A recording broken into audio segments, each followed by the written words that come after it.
10th standard മാത്സിലെ രണ്ടാമത്തെ ചാപ്റ്ററായ circles and angles വൃത്തങ്ങളും കോണുകളും എന്ന ചാപ്റ്ററിലെ page number 56ലുള്ള അഞ്ചാമത്തെ ക്വസ്റ്റ്യൻ ആണ് ഈ പാർട്ടിൽ എക്സ്പ്ലെയിൻ ചെയ്യുന്നത്.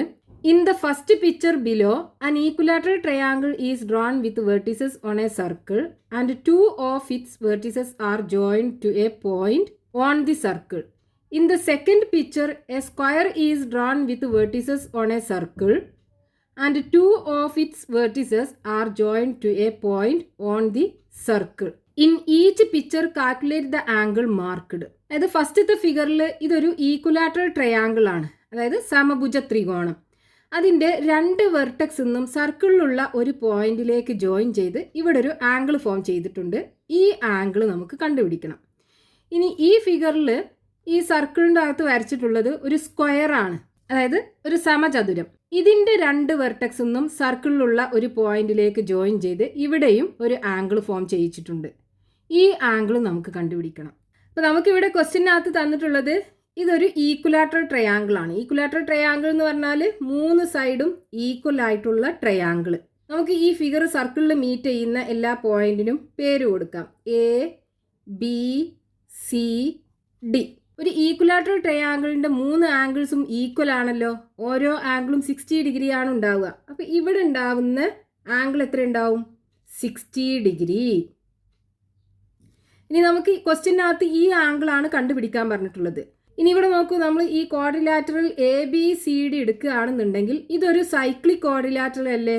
ഇതിൻ്റെ 4 വെർട്ടെക്സും സർക്കിളിലുള്ള പോയിന്റ്സ് ആണല്ലോ. ഒരു സൈക്ലിക് ക്വാഡ്രിലാറ്ററലിനകത്ത് അതിൻ്റെ ഓപ്പോസിറ്റ് ആംഗിൾസിൻ്റെ സമ്മ് 180 ഡിഗ്രി ആണ്. അപ്പോൾ ഈ ആംഗിളും ഓപ്പോസിറ്റ് ആംഗിൾസ് അല്ലേ ഈ ക്വാഡ്രിലാറ്ററൽ എ ബി സി ഡിയുടെ. അപ്പോൾ ഇത് രണ്ടും കൂട്ടിക്കഴിഞ്ഞാൽ 180 ഡിഗ്രി കിട്ടും. അപ്പോൾ ഈ ആംഗിൾ കാണാൻ എന്ത് ചെയ്താൽ മതി? 180 ഡിഗ്രിയിൽ നിന്നും ഈ 60 ഡിഗ്രി കുറച്ചാൽ മതിയല്ലോ. അപ്പോൾ അത് നമുക്ക് എങ്ങനെ എഴുതാം? ട്രയാങ്കിൾ എ ബി ഡി അല്ലേ? Triangle A B D is an equilateral triangle. Equilateral triangle ആയതുകൊണ്ട് അതിൻ്റെ ആംഗിൾ എന്തായിരിക്കും? 60 degree. So angle A is equal to 60 degree. ഇനി നമുക്ക് ഈ quadrilateral A B C D എടുക്കാം. അതിൻ്റെ 4 പോയിന്റ്സും സർക്കിളിലുള്ള പോയിന്റ്സ് ആണ്. അപ്പോൾ അതൊരു സൈക്ലിക് ക്വാഡ്രിലാറ്ററൽ ആയിരിക്കും. അതായത് ദ 4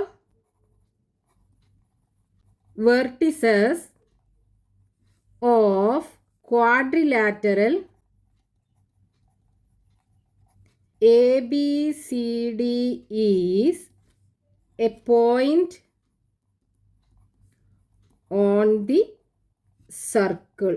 സർക്കിളിലുള്ള ഒരു പോയിന്റ് ആണ്. സോ ഈ quadrilateral A B C D cyclic ആണ്. So quadrilateral A B C D is cyclic.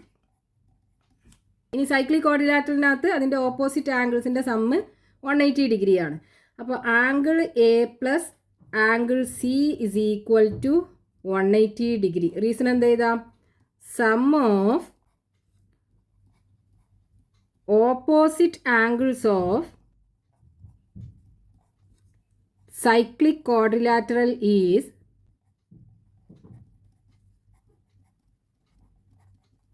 180 degree. അപ്പോൾ ഇവിടെ ആംഗിൾ എ നമുക്കറിയാം 60 ഡിഗ്രി അല്ലേ? 60 degree plus angle C is equal to 180 degree. So angle C is equal to 180 degree. ഈ 60 അപ്പുറത്ത് കൊണ്ടുപോയാൽ -60 കിട്ടും. So is equal to 120 degree. So angle C is equal to 120 degree. ഇതാണ് നമുക്ക് ക്വസ്റ്റ്യനകത്ത് കണ്ടുപിടിക്കാനുണ്ടായിരുന്നത്. അപ്പോൾ ഇവിടെ ഈ ഫിഗറിൽ നമുക്ക് ഈ മാർക്ക് ചെയ്തിട്ടുള്ള ആംഗിൾ കണ്ടുപിടിക്കണം. ഈ ക്വാഡ്രിലാറ്ററൽ ഒരു സ്ക്വയർ ആണെന്ന് നമുക്ക് തന്നിട്ടുണ്ടല്ലോ. സ്ക്വയർ എന്ന് പറഞ്ഞാൽ എന്താണ്? 4 സൈഡും ഈക്വൽ ആയിട്ടുള്ള ഒരു റെക്റ്റാങ്കിൾ ആണ്. ഇതിൻ്റെ 4 സൈഡും ഈക്വൽ ആയിരിക്കും. അതേപോലെ 4 ആംഗിൾസും 90 ഡിഗ്രി ആയിരിക്കും. ഈ 4 ആംഗിളും 90 ഡിഗ്രി ആയിരിക്കും. ഇനി നമുക്ക് ഇവിടെയുള്ള ആംഗിൾ അല്ലേ കാണേണ്ടത്. അപ്പോൾ ഈ സ്ക്വയറിനൊരു ഡയഗണൽ വരച്ചു കഴിഞ്ഞാൽ ഈ 2 വെർട്ടെക്സും തമ്മിൽ ജോയിൻ ചെയ്ത് നമ്മളൊരു ഡയഗണൽ വരച്ചു കഴിഞ്ഞാൽ ഇവിടെ നമുക്കൊരു ക്വാഡ്രിലാറ്ററൽ കിട്ടുമല്ലോ. ഈ quadrilateral A B C D ഇതിൻ്റെ 4 വെർട്ടെക്സുകളും ഈ സർക്കിളിലുള്ള ഒരു പോയിന്റ് അല്ലേ? അപ്പോൾ ഇതൊരു സൈക്ലിക് ക്വാഡ്രിലാറ്റർ ആയിരിക്കും. ഈ സൈക്ലിക് ക്വാഡ്രിലാറ്ററിൻ്റെ ഓപ്പോസിറ്റ് ആംഗിൾസിൻ്റെ സമ്മ് 180 ഡിഗ്രി ആയിരിക്കും. അപ്പോൾ ഈ ആംഗിൾ ബിക്ക് ഓപ്പോസിറ്റ് ആയിട്ടുള്ള ആംഗിൾ അല്ലേ ഇത്. ഈ ആംഗിളും കൂടെ കൂട്ടിക്കഴിഞ്ഞാൽ 180 ഡിഗ്രി കിട്ടണം.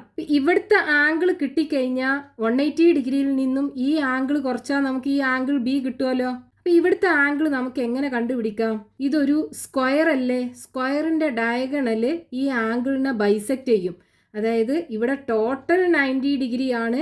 ആ 90 ഡിഗ്രിയെ 45 ഡിഗ്രി ആയിട്ട് കട്ട് ചെയ്യും. അപ്പോൾ നമുക്ക് ഇവിടുത്തെ ആംഗിൾ കിട്ടും. ഇവിടുത്തെ ആംഗിൾ കിട്ടിക്കഴിഞ്ഞാൽ 180 ഡിഗ്രിയിൽ നിന്നും ഈ 45 ഡിഗ്രി കുറച്ചാൽ ഈ ആംഗിൾ ബി കിട്ടും. അപ്പോൾ അതെങ്ങനെ എഴുതാം? ഈ പോയിന്റിന് നമുക്ക് ഇ എന്ന് കൊടുക്കാം. ഇവിടെ ഈ ക്വാഡ്രിലാറ്ററൽ EDCA എന്ന് പറയുന്നത് ഒരു സ്ക്വയർ ആണ്. So quadrilateral EDCA is a square. ഒരു സ്ക്വയർ ആകുമ്പോൾ അതിൻ്റെ 4 ആംഗിൾസും 90 ഡിഗ്രി ആയിരിക്കും. So angle E is equal to angle EDC is equal to angle DCA is equal to angle EAC is equal to 90 degree. 4 ആംഗിളും 90 ഡിഗ്രിയാണ്. ഇനി നമ്മൾ എന്താ ചെയ്തത്? ഈ ഡയഗണൽ വരച്ചു. അപ്പോൾ ഡ്രോ ഡയഗണൽ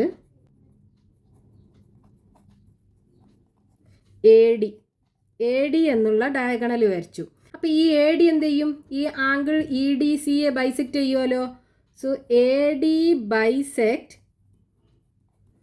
ആംഗിൾ ഏതാണ്? ആംഗിൾ EDC എന്നുള്ള ആംഗിളിനെ ടു ഏതൊക്കെ ആംഗിളായിട്ടാണ്? Angle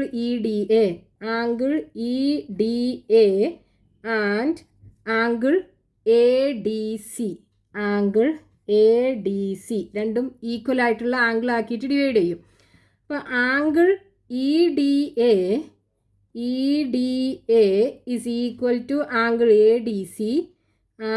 ADC is equal to 45 degree. ഇനി നമ്മൾ ഈ ക്വാഡ്രിലാറ്റർ എടുക്കുക. Consider quadrilateral ABCD. അതിൽ ആംഗിൾ ബി പ്ലസ് അതിന് ഓപ്പോസിറ്റ് ആയിട്ടുള്ള angle ADC is equal to 180 degree അല്ലേ? കാരണം എന്താണ്? Sum of opposite angles of a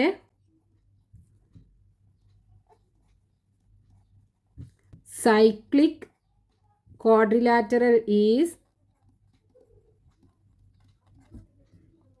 180 degree. അപ്പോൾ angle B plus angle ADC എന്ന് പറയുന്നത് 45 ഡിഗ്രി. അപ്പോൾ 45 degree is equal to 180 degree. So angle B is equal to 180 ഡിഗ്രിയിൽ നിന്നും 45 ഡിഗ്രി കുറക്കുക. അപ്പോൾ 135 ഡിഗ്രി കിട്ടും. Angle B is equal to 135 degree. അതായത് ഇവിടുത്തെ ആംഗിൾ 135 ഡിഗ്രി. അതാണ് നമുക്ക് ക്വസ്റ്റ്യനകത്ത് കണ്ടുപിടിക്കാനുണ്ടായിരുന്നത്. ഇനി ഇവിടെ കൺസിഡർ ക്വാഡ്രിലാറ്ററൽ ABCD. ഈ ABCD നമ്മൾ എടുക്കുകയാണെന്നുണ്ടെങ്കിൽ it is a cyclic quadrilateral എന്ന് എഴുതി കൊടുക്കാം. അപ്പോൾ ഇവിടെ ക്വസ്റ്റ്യനകത്ത് നമുക്ക് ആംഗിൾ ബി ആയിരുന്നു കണ്ടുപിടിക്കാനുണ്ടായിരുന്നത്. നമുക്ക് കിട്ടി angle B is equal to 135 degree.